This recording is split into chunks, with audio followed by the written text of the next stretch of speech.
Hattie and the Valkyrie just walked into a literal room of death. Bones everywhere, man. And you know it's bad when Ceresu's elven ears start twitching. She's like, "Boss, we got company." The air feels heavy, like the whole room is holding its breath. Something big is about to pop off. Boom! Welcome the Skeleton King. This guy is huge, made of old bones and bad vibes. He just burst out of the floor like he owns the place. Look at those glowing eyes, he's not here to talk. This is the big boss, the one they've been warned about. Time to see if Hattie's skills work on a king.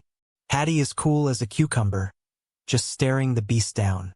Ceresu is ready to slice and dice, but she's not underestimating this guy. She says he's on a whole different level. It's not just another grind. This is a boss fight for real. If they mess up here, they're just gonna be more bones on the floor. New chapter. New vibes. Chapter 13. Ceresu Ashran. Now that the cat's out of the bag about who she really is, everything's different. They're not just two strangers anymore. They're a team.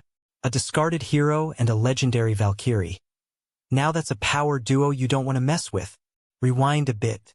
They're talking it out. Ceresu is all exposed. No illusion. Just herself. Hattie's like, "Look, your secret is safe with me." He even told her he only used that sleep spell because she looked like she was about to drop dead from tired. He's a calculated guy, but he's got standards. Hattie's being straight with her. "I don't care about the gold on your head. I just need your help." And Ceresu's got that spirit magic that tells her if someone's lying. She's checking his vibes and he's clean. He's actually telling the truth. In this world, that's like finding a diamond in a trash can. The secret's out. She's got a deal with spirits to hide her elf ears. But the price is her sleep. She's basically been an insomniac by choice just to stay hidden.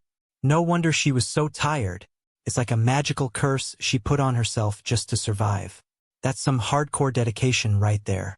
She's been hunted by some group called the White Savages. Sounds like bad news.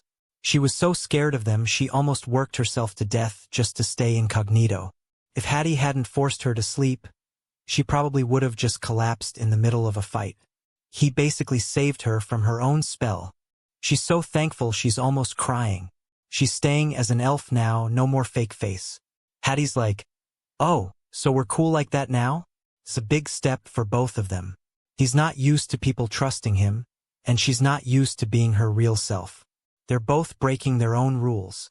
She's taking a knee. "I trust you, Hattie Dano." She's officially all in.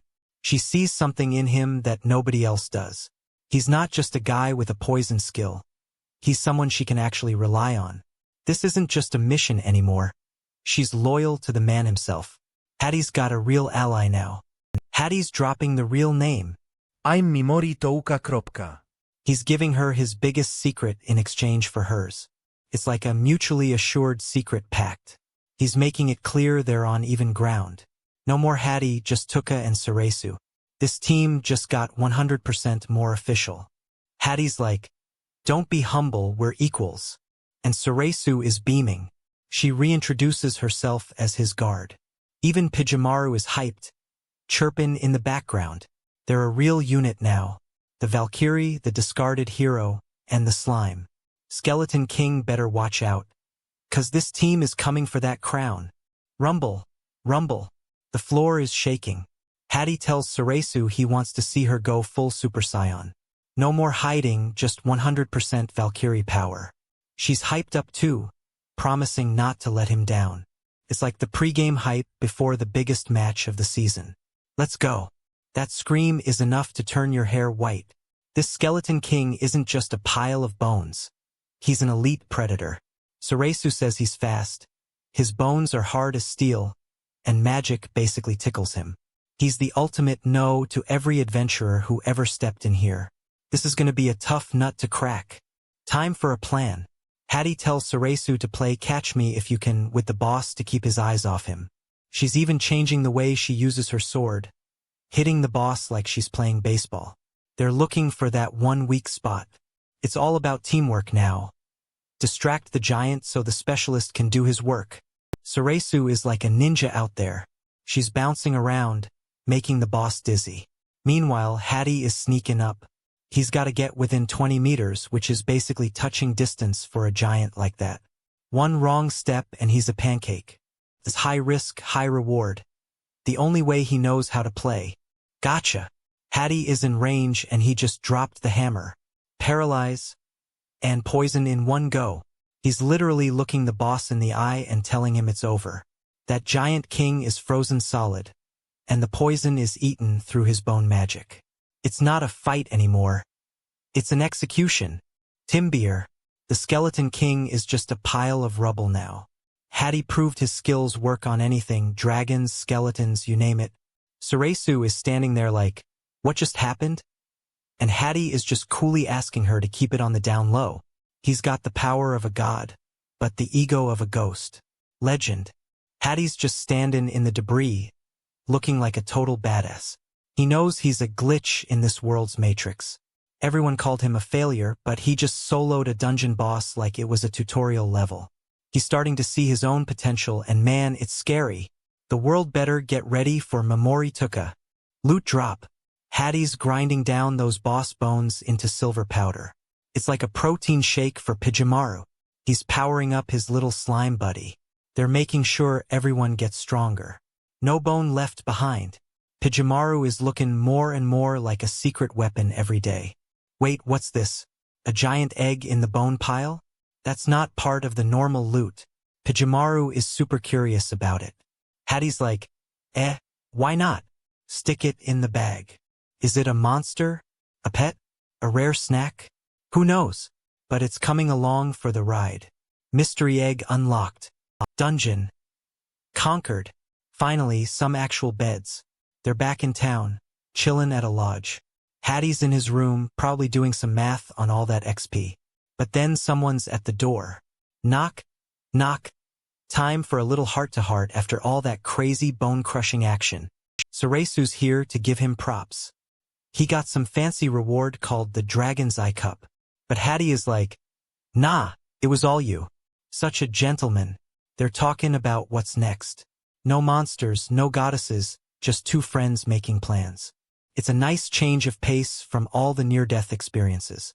Hattie is a real one. He got Suresu her own private room. He knows she's been faking her face all day, and she needs to actually sleep as an elf to keep the spirits happy. He's giving her a safe spot to just be herself. No wonder she trusts him so much. He's literally thinking of her health. Best partner ever. He even got her a private bath. Tuka is really going all out. He tells her it's the perfect spot to clean up after all that bone dust and monster guts. Suresu looks like she's about to blush into the next dimension. It's not just a room. It's like a sanctuary. Tuka's level 1 hospitality is actually S rank. Bath time. Suresu is finally letting all that stress melt away. She's thinking about how Tuka isn't like any other man she's met. He's not looking at her like a prize or a bounty. He's just looking out for her. Safe to say she's a fan of the Tukadano way of doing things. Everyone needs a teammate like him. She's getting deep in the tub. Thinking about how her life back home was just men staring at her like she was a piece of art. She never had a guy just talk to her. Until now. Tuka doesn't care about the Valkyrie hype. He just treats her like a normal person. That's worth more than all the gold in Alien to her. Memory lane is a bit bumpy. Her princess basically told her, "Run, girl. You're too pretty for your own good." People were literally losing their minds over her. It's a heavy burden to carry, knowing your face can start a war. She had to hide herself just to keep the peace. Talk about a cursed blessing. The princess's last wish was for Suresu to find someone she could actually trust. And now she's looking at Tuka and thinking, maybe she did. It's a direct line from her old life to this one. The princess prayed for her, and it feels like those prayers might actually be getting answered. Trust is a powerful thing, man. End of the day. Suresu is tucked in, staring at the moon. She's thinking about how the princess and Tuka are basically the same kind of good soul. Different worlds, same heart. She's finally safe, finally resting, and finally has a partner she can believe in. Chapter 13 is in the books. See you next time.